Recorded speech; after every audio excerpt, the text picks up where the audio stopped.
Bonjour et bienvenue à cette nouvelle visite guidée virtuelle qui est consacrée à l'exposition temporaire Femmes des années 40. Loin de la postérité des hommes, les femmes et leurs actions ont souvent été oubliées ou peu valorisées, notamment dans le récit de la Seconde Guerre mondiale. Pourtant, qu'elles soient mères de famille, ouvrières, résistantes, juives, déportées ou encore collaborationnistes, les femmes ont dû se positionner, s'engager ou simplement tenter de survivre dans cette période troublée de l'histoire.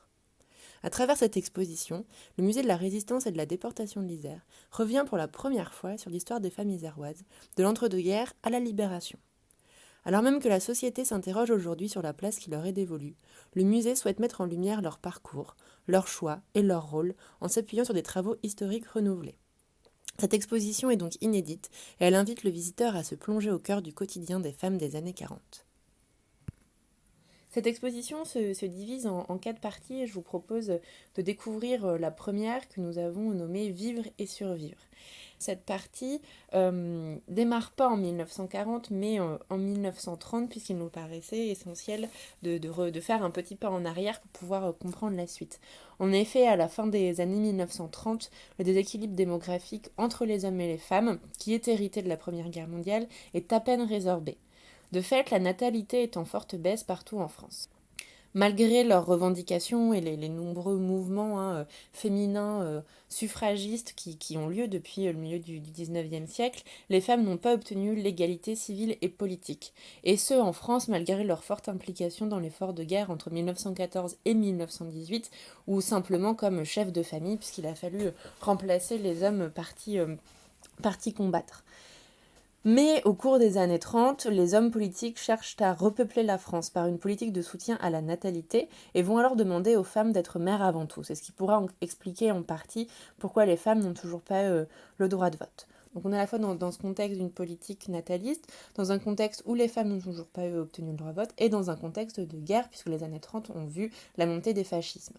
La guerre est déclarée en septembre 1939, et le maréchal Pétain va instaurer en juillet le régime dit de Vichy, après avoir signé l'armistice le 22 juin 1940. Et c'est très important puisque ce régime va vraiment contribuer à redéfinir le rôle de la femme dans un contexte nouveau de conflit mondial. Ce qu'il est important de mettre en lumière dans ce contexte de guerre, dans ce contexte de conflit mondial, c'est que les hommes partent.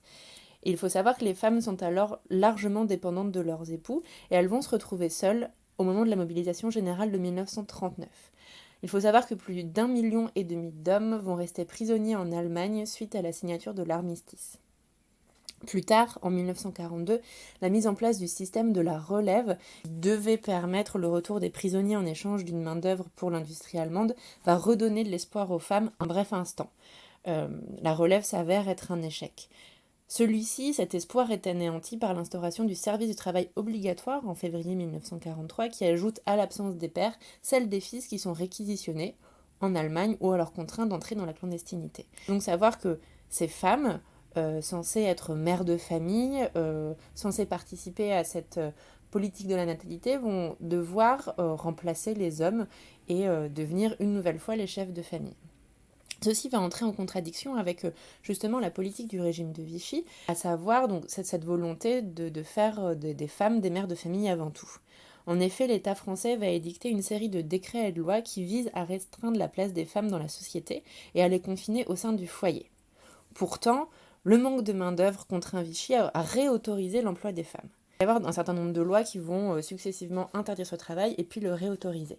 Il y a aussi une mise en place de textes fondés sur la différence et la complémentarité des sexes, qui tendent à restituer la famille dans toute sa force et sa stabilité. La notion de famille est vraiment au cœur de l'idéologie vichiste. En effet, la femme doit procréer et assurer l'éducation des enfants, et le mari diriger le foyer et subvenir aux besoins de la famille. Le régime de Vichy va également accroître son contrôle sur le corps féminin et va œuvrer contre les pratiques contraceptives et le recours à l'avortement. Parallèle donc à ce régime de Vichy qui va vraiment donner une place très spécifique à la femme et qui va rentrer en contradiction avec l'absence des hommes, il va y avoir un autre élément qui est vraiment très très important à cette période et qui va vraiment contraindre également la place des femmes, c'est la question des jours sans. En effet, suite à la signature de l'armistice, la France doit verser aux Allemands une amende journalière, des tonnes de charbon et un certain nombre d'autres denrées alimentaires. Les produits de première nécessité viennent à manquer. Et le rationnement, le système du rationnement, va entrer en vigueur le 23 septembre 1940. Celui-ci est censé pallier justement, ou en tout cas absorber ce manque pour une meilleure répartition des denrées en fonction d'une catégorie à laquelle chaque personne va appartenir. Mais ce système de rationnement ne suffit pas, donc le système D, le système débrouille va se développer, mais également le marché noir qui va devenir une des sources principales de ravitaillement parallèle. L'usage du troc, mais aussi du vol, vont se multiplier. Donc on est vraiment dans une situation compliquée où la population, donc là majoritairement féminine, va être en souffrance. On va d'ailleurs avoir des premières manifestations ménagères qui vont s'organiser à partir de 1941. Ces manifestations sont bien sûr organisées en zone sud et elles sont là pour protester contre le rationnement qui est en train de s'intensifier. Et c'est pour certaines un premier acte de résistance. L'objectif de cette exposition et de mettre en lumière les différents types de choix, les différents parcours qui ont pu être choisis par les femmes. Donc il nous semblait très important de parler de la collaboration. En effet, le régime de Vichy s'engage dès octobre 1940 dans une collaboration d'État qui doit permettre, entre guillemets, d'atténuer le régime d'occupation. Certains Français vont s'engager dans des organisations collaborationnistes et les plus déterminés vont rejoindre l'organisation paramilitaire de la milice française. Il faut savoir qu'il y a différentes formes de collaboration. La collaboration la plus intensive avec ces personnes qui vont rejoindre la milice, mais il y a également une forme de collaboration économique. Les industries et les grandes entreprises vont également être encouragées à collaborer économiquement avec l'occupant. En Isère, on a l'exemple de la biscuiterie Brun, qui était située à Saint-Martin-d'Hères et dirigée par Claire Darétouche, qui, elle, va embrasser pleinement la volonté du régime de Vichy et va collaborer avec Vichy et l'occupant. Après la guerre, c'est un chiffre qui est assez important, 1/5 des collaborateurs qui vont être poursuivis sont des femmes. Cette nouvelle partie est consacrée aux femmes qui, elles, ont fait le choix de résister et de combattre. Il y a plusieurs formes, entre guillemets, de résistance que nous avons essayé de symboliser et de représenter dans l'exposition. Le premier portrait et première forme de résistance, c'est ces femmes que nous avons appelées les pionnières. Donc ce sont deux femmes en Isère, Marguerite Gonnet et Marie Renoir, qui n'ont pas supporté la défaite de la France, qui ont refusé l'armistice et l'idéologie du régime de Vichy. Ces femmes vont faire le choix de l'opposition clandestine et vont s'engager dans le premier combat, celui qu'on appelle le combat des idées, donc qui se matérialise par la distribution de tracts et de journaux, l'organisation de réunions secrètes. En Isère, donc je le disais, Marie Renoir et Marguerite Gonnet vont prendre la tête des mouvements Combat et Libération Sud dès 1941. Toutefois, moins nombreuses que celle des hommes, l'action des femmes a souvent été perçue comme secondaire et elles ont souvent été cantonnées à des rôles non décisionnels. Une autre forme de résistance qui, là, est beaucoup plus répandue, on va dire, chez les femmes, c'est ce qu'on appelle la résistance du quotidien. En effet, si les hommes résistants sont plutôt recrutés dans les anciens réseaux politiques, les femmes vont davantage s'engager par le biais de leur milieu personnel ou professionnel. Les métiers alors traditionnellement dévolus aux femmes deviennent déterminants dans l'organisation de la lutte armée, notamment des secrétaires de mairie qui ont accès aux formulaires et aux tampons, ou encore des infirmières qui vont se dédier au réseau de résistance. Elles sont également recrutées comme agents de liaison parce qu'insoupçonnables et difficilement repérables. Elles vont transporter des denrées, des armes ou des tracts entre les maquis ou les membres d'un même réseau. Beaucoup plus rare, il y a également des femmes combattantes. En effet, dès 1938, une loi sur la nation en guerre envisage la mobilisation des Françaises. Et au printemps 1940, l'armée est autorisée à recruter des femmes dans toutes les unités.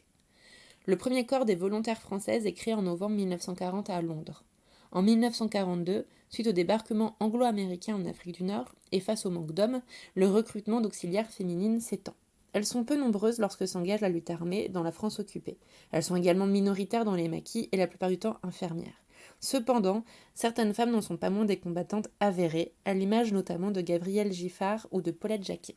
La libération des maquisardes et des femmes engagées au sein des forces françaises libres poursuivent l'occupant jusqu'à sa défaite. Enfin, certaines femmes vont résister face aux persécutions. À partir de l'été 1942, les premières rafles de juifs sont organisées en zone nord, puis en zone sud. Le sauvetage des enfants devient alors une priorité pour les organisations juives et non juives. Ces organisations sont marquées par une forte présence féminine, notamment la section iséroise de l'œuvre de secours aux enfants, celle des éclaireurs israélites de France, le mouvement de la jeunesse sioniste grenoblois ou la commission intermouvement auprès des évacués. Mais il y a également des organisations non juives, telles les Sœurs de Notre-Dame de Sion et la communauté religieuse rassemblée autour de l'abbé Pierre. En parallèle de leur propre initiative, certaines femmes vont cacher et nourrir des enfants pendant toute la guerre. En Isère, sur 123 personnes, elles sont 73 à obtenir le statut de juste parmi les nations, qui est décerné par le mémorial de Yad Vashem en Israël. Au sein de l'exposition, nous consacrons également une partie aux femmes déportées. En effet, les femmes étrangères ou françaises, dites indésirables, des résistantes ou des juives vont subir elles aussi les affres de la déportation. En France, elles sont internées dans les camps du régime de Vichy ou sont notamment déportées vers les camps de concentration de Ravensbrück et d'extermination d'Auschwitz-Birkenau. Ravensbrück en Allemagne est le principal camp de concentration qui est dédié aux femmes. La plupart des femmes qui y sont envoyées sont des résistantes, les femmes juives étant à partir de 1942 envoyées directement à Birkenau.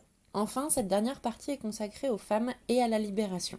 Immédiatement après la libération, il a été mis en place ce qu'on appelle l'épuration. En effet, les violences épuratoires manifestées à la libération traduisent la volonté de la population de débarrasser rapidement le pays des traîtres des deux sexes. Dès l'été 1944, les femmes suspectées d'avoir collaboré avec les Allemands sont tondues, dénudées puis exhibées sur la place publique. Une nouvelle vague de tonte va avoir lieu au printemps 1945, alors que les nombreux prisonniers de guerre dont on parlait dans la première partie, ces prisonniers de guerre français, reviennent et suspectent leurs femmes d'adultère. Le nombre de divorces explose entre 1945 et 1948 et leurs jugements sont majoritairement favorables aux hommes. Dès l'été 1944, des femmes sont condamnées par les commissions d'épuration mises en place pour enquêter sur les actes de collaboration. Les mères des quelques 100 000 enfants nés de relations franco-allemandes sont immédiatement punies pour leur comportement. Mais avec leurs enfants, elles connaissent surtout l'opprobre après-guerre. Nous l'avons vu, la place de la femme a été singulière et particulière au cours de la guerre, à la fois femme qui devient chef de famille, femme qui prend la place de l'homme entre guillemets au travail, puisqu'il faut de la main-d'œuvre, mais également femme résistante. La question de la reconnaissance est centrale. En effet, à la Libération, la question du droit de vote des femmes n'est pas abordée au sein du programme établi par le Conseil national de la résistance. Mais malgré tout, l'ordonnance signée par le général de Gaulle pour le Comité français de libération nationale en 1944 leur accorde ce droit. Je cite : « Les femmes sont électrices et éligibles dans les mêmes conditions que les hommes. » Les Françaises votent pour la première fois le 29 avril 1945 et 33 femmes sur 586 députés entrent à l'Assemblée constituante. En parallèle, le grand chantier juridique et administratif ouvert à la libération afin que soit reconnu l'engagement des Français dans la résistance laisse largement les femmes de côté. Les actions armées de la résistance auxquelles elles ont plus faiblement participé ont été davantage valorisées. Elles sont alors peu nombreuses à se sentir légitimes pour faire reconnaître leurs actions. Absentes des plaques de rue et des monuments commémoratifs, les femmes bénéficient d'une reconnaissance tardive. À Grenoble, l'avenue Marie-Renoir est la première à être nommée en l'honneur d'une résistante en 1968, alors que Marguerite Gonnet n'est honorée qu'en 2014. En 2015, ce sont deux résistantes qui vont entrer au Panthéon, à savoir Germaine Tillion et Geneviève de Gaulle-Antonios. En 2018, c'est Simone Veil, ministre et ancienne déportée, qui rentrera également au Panthéon. Et disons que ces nouvelles entrées au Panthéon vont participer au rééquilibrage mémoriel.